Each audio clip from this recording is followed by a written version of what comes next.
Halo anak-anak yang terkasih, bertemu kembali bersama kami di dalam pembelajaran kita di hari Senin 26 Juli 2021 ini. Nah anak-anak, bagaimana kabar kalian? Ya tentu sehat bukan ya?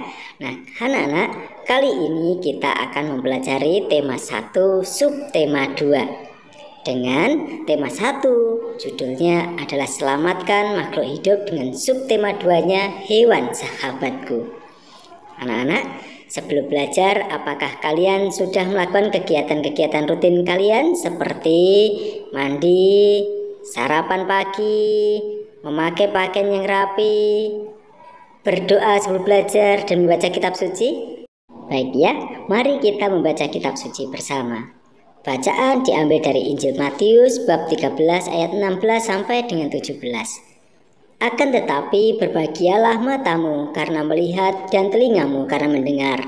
Sebab aku berkata kepadamu, sesungguhnya banyak nabi dan orang benar ingin melihat apa yang kamu lihat, tetapi tidak melihatnya, dan ingin mendengar apa yang kamu dengar, tetapi tidak mendengarnya. Demikianlah Injil Tuhan. Terpujilah Kristus. Baik, anak-anak, setelah membaca kitab suci, mari kita renungkan bersama bacaan tadi. Anak-anak, seringkali kita merasa tidak beruntung. Namun, jika kita menghayati dengan sungguh segala hal yang terjadi dalam diri kita dianugerahi oleh banyak hal oleh Tuhan Allah kita. Anugerah yang tidak dirasakan oleh semua orang. Anugerah yang dirindukan dan diinginkan oleh semua orang. Oleh karena itu, marilah kita bersyukur atas segala hal yang telah dianugerahkan oleh Tuhan Allah kepada kita. Amin. Baik anak-anak, setelah kita membaca kitab suci bersama, mari kita buat catatan ibadah mingguan kita pada tabel yang telah kita sediakan. Setelah itu, mari kita juga menuliskan catatan-catatan kebaikan yang kita lakukan setiap hari pada minggu ini. Baik anak-anak, sekarang untuk pembelajaran muatan IPA. Negara-negara di Asia Tenggara memiliki banyak jenis hewan. Beberapa di antaranya ada yang dijadikan sebagai makanan, simbol negara, atau dijadikan binatang peliharaan. Misalnya, gajah putih dianggap suci oleh beberapa negara di Asia Tenggara seperti Myanmar, Kamboja, dan Thailand. Menjaga gajah putih adalah usaha yang sangat mahal karena pemiliknya harus menyediakan makanan khusus untuk gajah itu. Di Indonesia, kita dikaruniai wilayah yang luas, lautan yang besar dibanding luas daratannya. Luas lautan Indonesia mencapai 5,8 juta kilometer. Di dalam lautan Indonesia tersimpan potensi perikanan yang cukup besar. Ikan tuna adalah salah satu ikan yang paling banyak dicari negara lain seperti Jepang, Amerika Serikat, dan Uni Eropa. Nah, anak-anak, tahukah kalian burung yang hidup di negara tetangga kita? Ya, burung takur dahan hidup di Malaysia. Hewan ini termasuk hewan yang dilindungi negara. Hewan-hewan tersebut merupakan sebagian hewan yang hidup di Asia Tenggara. Nah, ini adalah contoh hewan-hewan lain yang hidup di Asia Tenggara. Ada ikan, kura-kura, sapi, paus, ular, komodo, elang, kemudian ada kucing, dan sebagainya. Masih banyak yang lain. Nah, hewan-hewan tersebut berkembang biak. Nah, tahukah kalian cara-cara hewan berikut ini berkembang biak? Ya, bagus. Setiap hewan memiliki kemampuan berkembang biak. Dengan berkembang biak, hewan tersebut dapat melestarikan jenisnya. Nah, anak-anak yang terkasih, perkembangbiakan hewan secara umum dibedakan menjadi dua, yaitu perkembangbiakan hewan secara generatif dan vegetatif. Perkembangbiakan hewan secara generatif adalah perkembangbiakan hewan yang diawali dengan proses perkawinan. Sedangkan contoh atau jenis dari perkembangbiakan secara generatif itu yaitu yang pertama adalah ovipar atau bertelur, vivipar atau beranak, dan ovovivipar atau bertelur beranak.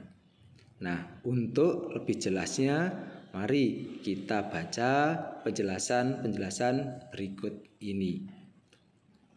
Hewan ovipar yaitu hewan yang berkembang biak dengan cara bertelur. Contohnya ayam, kura-kura, burung elang, kemudian serangga, dan sebagainya.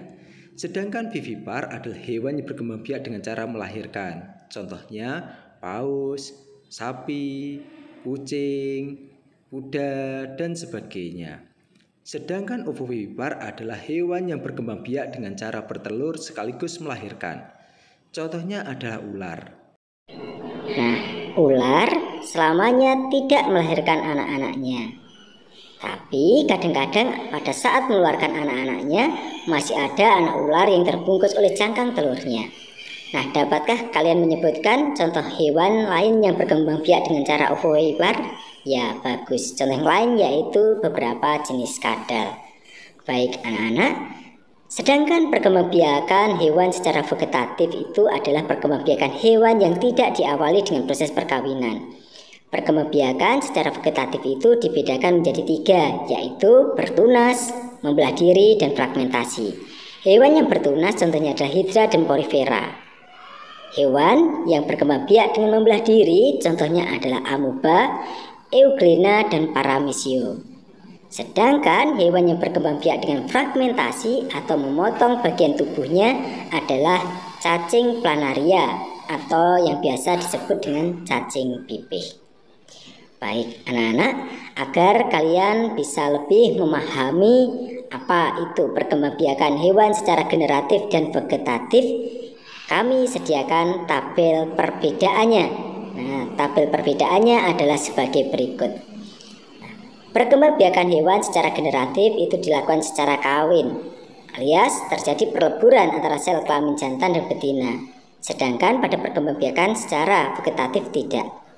Kemudian secara generatif dibutuhkan sel jantan dan sel betina. Sedangkan pada perkembangbiakan vegetatif membutuhkan satu sel induk saja, dan lain-lain. Baik anak-anak, sekarang sebagai tugas kalian, coba kalian kerjakan soal-soal berikut ini di buku kalian dengan baik dan rapi. Baik, setelah kita belajar muatan IPA, kita sekarang belajar muatan SPDP, yaitu membuat patung dari plastisin. Cara membuat patung mainan dari plastisin adalah berikut ini. 1. Siapkan plastisin. Yang kedua, kalian lunakkan plastisin kalian dengan tangan. Nah, mulailah dengan melunakkan plastisin menggunakan tangan agar mudah dibentuk. Sebelumnya, cuci tangan dulu ya, dan keringkan. Baik, langkah berikutnya setelah kita melunakkan plastisin dengan tangan kita, yaitu kita mulai membentuk plastisin tersebut menjadi bentuk-bentuk seperti bagian-bagian tubuh dari hewan atau tumbuhan yang akan kita buat. Buat bulatan-bulatan kecil seperti kepala, mata, dan lain-lain. Kemudian rangkaikan semua bagian tubuh itu. Nah, apabila kalian merangkai, nah jangan lupa sambungkan semua rangkaian-rangkaian itu dengan alat-alat yang tentunya dapat kalian gunakan. Oke, baik. Viola. Nah, patung plastisin mainan kalian sudah jadi. Nah, sekarang bagaimana cara menjaga plastisin agar tetap awet? Yang pertama, caranya adalah simpan di tempat yang kedap udara. Tempat yang kedap udara membuat plastisin menjadi kaku dan keras. Kemudian, cara yang kedua yaitu simpan di tempat yang kering. Nah, baik anak-anak, sekarang sebagai tugas SPDP kalian, coba buatkanlah sebuah patung plastisin. Nah, dengan berbagai bentuk yang kami berikan. Lupa kirimkan fotonya kepada kami ya.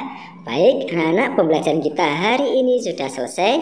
Silahkan kalian mengerjakan tugas-tugas kalian. Selamat kerja dan belajar.